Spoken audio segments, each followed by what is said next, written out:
Hello friends, I am Lakshmi Padmanabhan. Welcome to Gandhi Hacks in South Africa. Remember Dale Carnegie, who wrote How to Win Friends and Influence People? When the book was published in 1936. But long before that, Mohandas Gandhi had been winning friends and influencing people. People were just attracted to Gandhi. Iron filings are attracted to a magnet. Gandhi did not have to try too hard at the game. His friends were people belonging to all kinds of religions, all skin colors and all languages. There were Christians, Muslims, Parsis, Theosophists, and so on. In this episode, I would like to concentrate on the European friends that he had while in South Africa. Even as a student in England, the intimate friends that M.K. Gandhi had were all Englishmen, like Josiah Oldfield and the members of the Vegetarian Society. In South Africa, the earliest friends were the legal advisors to Dada Abdullah and Sons, namely Harry Escombe and Frederick Lafton. This circle expanded considerably during his second innings in South Africa. These guys were with him in all his activities. They helped him with all of his programs. There were women also in the circle. Miss Dick was the first such helper that came along. She joined his office as a stenographer and accountant. She was white, and the first question that Gandhi asked her was whether she had any problems with working with a man of color. Absolutely not, she said. And she was as good as her word. She shone as the accountant and the secretary. And very soon she was something of a daughter to Mohandas Gandhi. He gave her advice on personal matters, and at the time of her wedding, he was the godfather, giving away the bride to the groom. But with marriage, Miss Dick found it very difficult to attend office on a daily basis. But she was there for him whenever there was an urgent need for her services.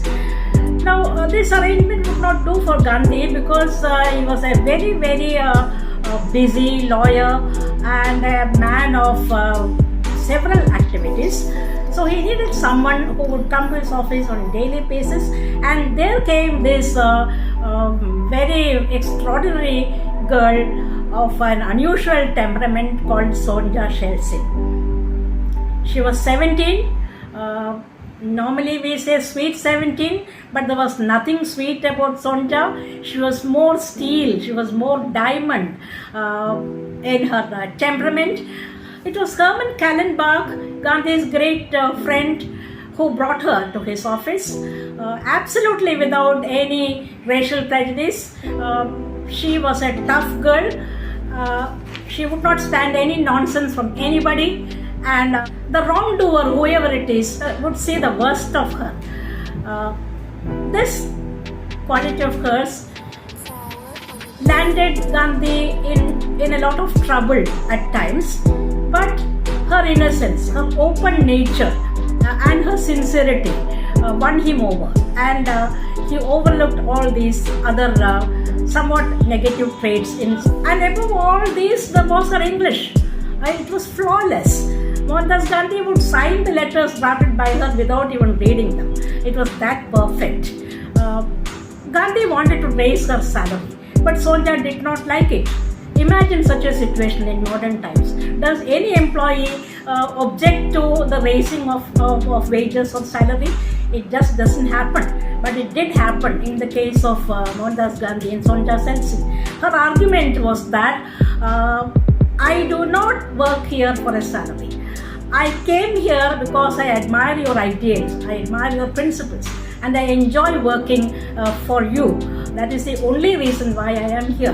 So Gandhi was silenced, and he continued to pay her the amount that was originally decided upon. Sonja worked day and night, and and she would go out even at midnight without anyone to escort her. She did not like the idea of anyone going with her. She would get very angry if somebody suggested that he or she would go with her, accompany her or escort her. She was a guide to many an Indian leader who visited South Africa at that time. Gopal Krishna Gokhale had this to say about her. Of all your co-workers, I would place her in the very first place. The four most important male friends of Mohandas Gandhi in Johannesburg were L.W. Rich, Albert West, Henry Pollock and Hermann Brandt. Of these, the first to get to know Gandhi was L.W. Rich, a Londoner to begin with. He came to South Africa in connection with the propagation of theosophical ideals. He came to Johannesburg in 1894. He was working towards the establishment of the theosophical lodge there. He was acquainted with Mohandas Gandhi before the Boer War. After the war, he went to London, studied law, came back and practiced under Gandhi. He worked as the soul of the South African British Indian Association in Johannesburg. Alexandra Tea Room. That was the name of the only vegetarian restaurant in Johannesburg. It was the meeting place of many intellectuals, thinkers, politicians, activists and so on. It was at Alexandra Tea Room that Albert West met Mohandas Gandhi. Albert West played a decisive role in the running of the weekly journal Indian Opinion, through which Mohandas Gandhi communicated with. Despite knowing that it was running at a loss, Albert West stuck with it. He continued to be associated, he continued to give his services in running it. When its operations were shifted to Phoenix Farm, Albert West went with it. He got married according to the advice of Gandhi, brought his wife and mother-in-law along with him, and all of them stayed at Phoenix Farm. Alexandra Tea Room again was the venue where Gandhi met his other friend Henry Pollock. Now Henry Pollock was a great admirer of Tolstoy.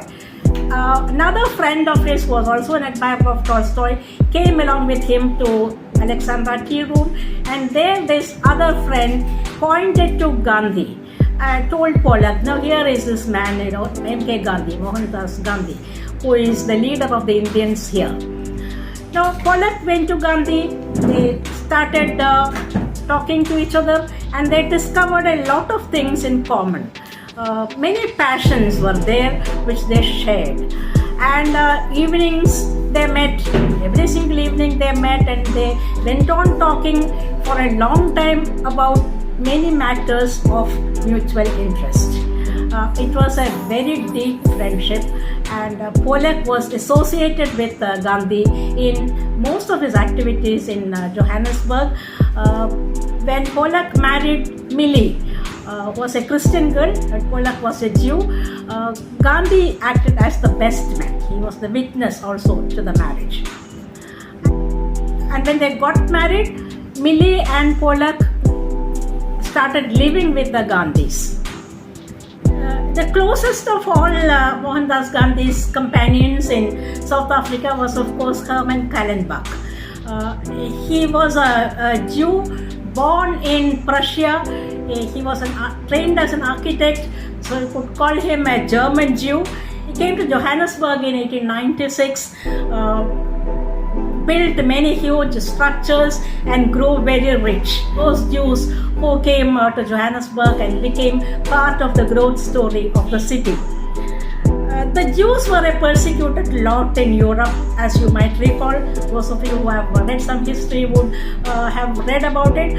Now, they were people without a nation at that time, and so though they were white, They did not belong to any of the European countries. They were not Dutch, they were not English, they were not French, they were not German.